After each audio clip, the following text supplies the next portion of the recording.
So back here with us to continue the discussion about Apple's succession plans is CNBC's technology correspondent, Steve Kovac. Steve, I have limited patience for the kind of calling for CEOs' heads when people are looking at stuff outside the company, and I think seem to have very little historical context. Let's give them some right now. How this company works.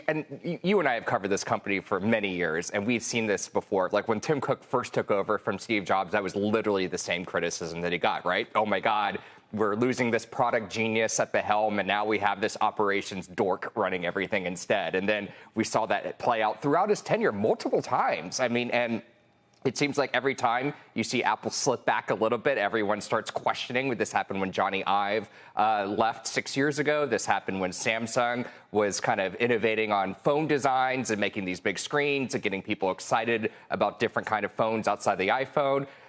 Cook managed his way through all of those challenges. Yes, artificial intelligence is different. Yes, it's also still early days, right? And he has made some changes among the leadership ranks to potentially fix this problem, and we'll see if they can do it. Now, if they can't do it, if they miss their second shot at this, okay, then maybe the conversation can get started again. But look at what we're starting here. I mean, these are huge products that Apple has launched under Tim Cook, and this idea that nothing has ever happened under him seems crazy. Walk around any city in the country, and you're going to see everyone wearing AirPods. You're going to see everyone wearing an Apple Watch.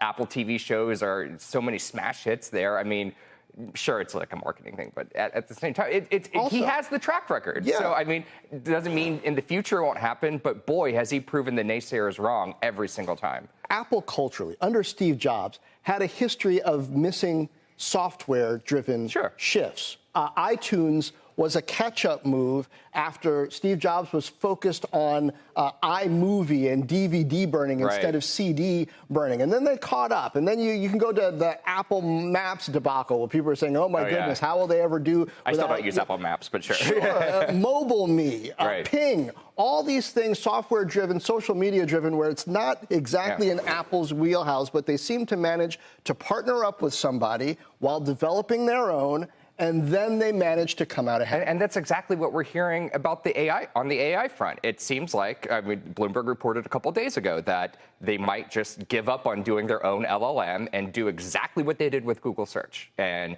have a partnership, a very lucrative partnership, by the way, for both sides, and leverage that technology and build on top of it. And so they kind of have this backup or insurance or what have you to get this out the door next year. Now, again, if they miss their second chance at this, sure, there's some real questions of whether or not they're ready to meet this AI moment. But right now, are we seeing people ditching their phones to start using? I mean, what are they using ChatGPT on? They're using it on their iPhone. 100%. They're not using it on a Samsung device. I wonder if the thornier problem is, we were talking a little bit last hour, to get into the book, Apple and China. Great book, yeah.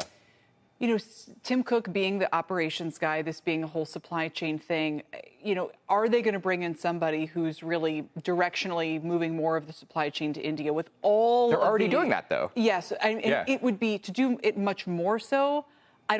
Who's going to make that call? But how can they figure that out? But how could they do it more? I know the thesis of this book is kind of Tim Cook, kind of dug himself into this hole, and he should have foreseen this and that the tariffs would happen and too reliant on China and so on and so forth. But they started their India journey over a decade ago. You got to keep that in mind. Tim Cook planted a flag down in India over a decade ago. He started talking about this kind of stuff and saying, we see a potential here. It kind of died down, the chatter around India and producing in India, and then it renewed again, even just right after COVID. I think this also makes the point that it's almost like nowhere else could Apple have actually done this. I mean, China was just this unique market where they could, like you said, build 8-lane highways and mobilize an entire rural workforce. And if Tim were sitting here right now, he would literally say the same thing. Yeah, I understand the decision-making that went into that. What I'm curious about is, what do they do about it now? Do they just say, this is what it is, for better or for worse, but now it's become a whole geopolitical thing? So who's going to make those decisions that I don't know what the right move is. They step on the gas and keep doing India. Takes a long time. Also, I would encourage investors to remember, when you're vertically integrated like Apple is, you can't afford to just fail fast and try stuff out and sweep it across your entire product line. You really have to take the time to get it right, because it's not just the software that you're putting on there. You're tuning the chip designs to that, and the phone features, and the camera features, and all that.